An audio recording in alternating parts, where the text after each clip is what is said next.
The Curse of a Pharaohs. He died just a few months after opening King Tutankhamun's tomb. Soon after, more people connected to the discovery also died. Newspapers around the world claimed an ancient curse had been unleashed. But was the pharaoh really taking revenge, or was it all just a terrifying coincidence? This is a mystery of the curse of the pharaohs. The tomb that changed history. For centuries, explorers searched Egypt's Valley of the Kings, believing every royal tomb was already been discovered. Most archaeologists had given up hope of finding anything untouched, but the British archaeologist Howard Carter refused to quit. After years of unsuccessful excavations, Carter convinced his wealthy sponsor, Lord Carnarvon, to finance one final session. On November 4th, 1922, workers uncovered a stone step hidden beneath.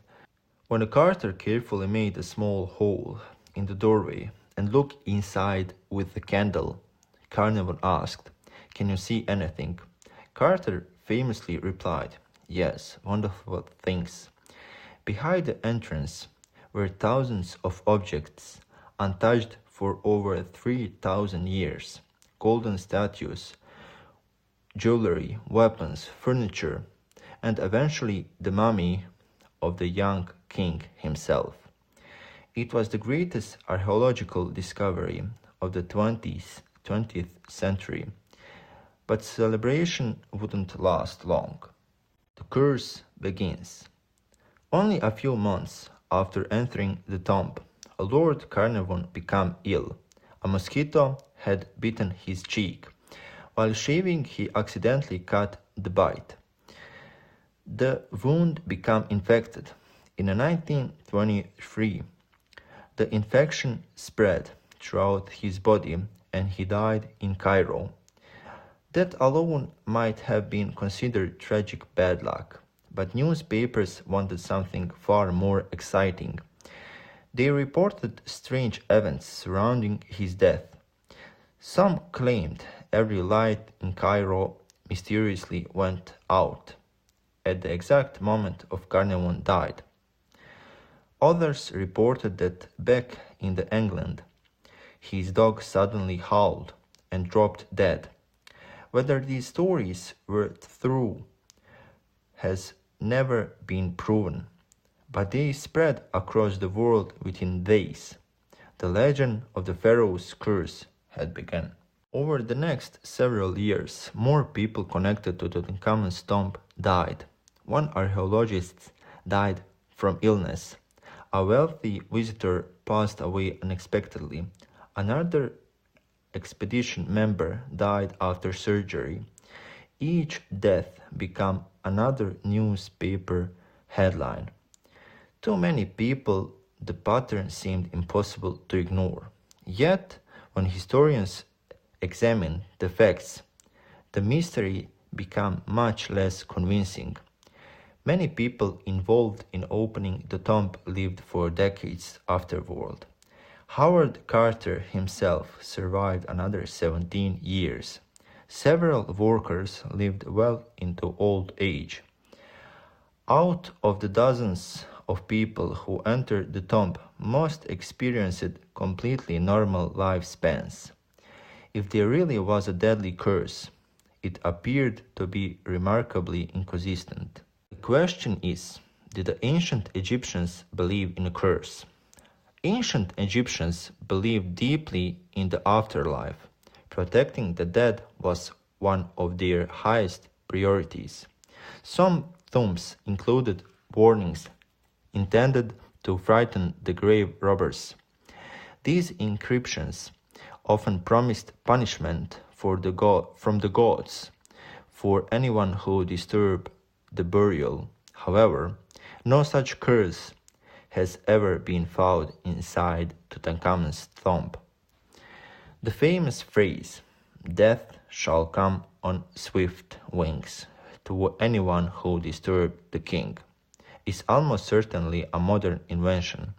It appears in books, in movies, far more often than in a genuine archaeological records. The idea of the terrifying curse was simply too good for newspapers to ignore. Could science explain the curse? Although there is no evidence of supernatural forces, science have suggested several natural explanations. Ancient tombs remain sealed for thousands of years. Inside them can grow dangerous fungi and mold. Some species produce microscopic spores that may affect people with weak immune system. Researchers have also found bacteria capable of surviving for centuries. Others suggested that poisonous gases trapped inside sealed chambers could make explorers ill. While these explanations sound convincing, none has been directly linked to the deaths associated with Tutankhamun's tomb. Lord Carnarvon's death, for example, was traced to an infected mosquito bite, not anything found inside the tomb. Modern archaeologists continue opening ancient tombs using proper protective equipment, and there is no evidence of any mysterious curse affecting them. Why the legend refused to die? Humans naturally search for patterns. When unusual events happen close together, we often assume they are connected. The famous tomb, unexpected deaths, ancient warnings. It feels like the perfect horror story. Hollywood embraced the idea, books expanded it, documentaries repeated it. Soon the curse of the pharaohs became one of the world's most famous legends. Today, many people know the curse, but very few know the actual facts behind it. Despite the stories, Tutankhamun's tomb continues to surprise archaeologists.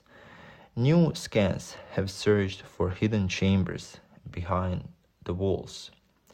Researchers continue analyzing artifacts using technologies Carter could never have imagined. Every new discovery reminds us that ancient Egypt still holds countless mysteries. Perhaps the greatest mystery isn't a supernatural curse. It's how such an incredible civilization achieved so much over 3,000 years ago.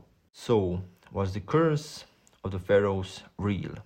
There is no scientific evidence that an ancient curse killed those connected to Tutankhamun's tomb. Most historians agree the legend grew from coincidence, sensational journalism, and fascination of the unknown.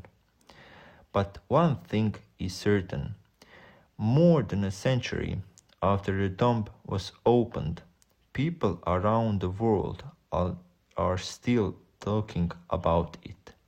Maybe that's a real curse. Once you discover ancient Egypt, you can never stop wanting to uncover its secrets. Do you think the curse of the pharaohs was just a coincidence, or do you believe there are mysterious science still can't explain? Tell us your opinion in the comments. If you enjoyed this video, leave a like, subscribe, and join us for more incredible stories from history.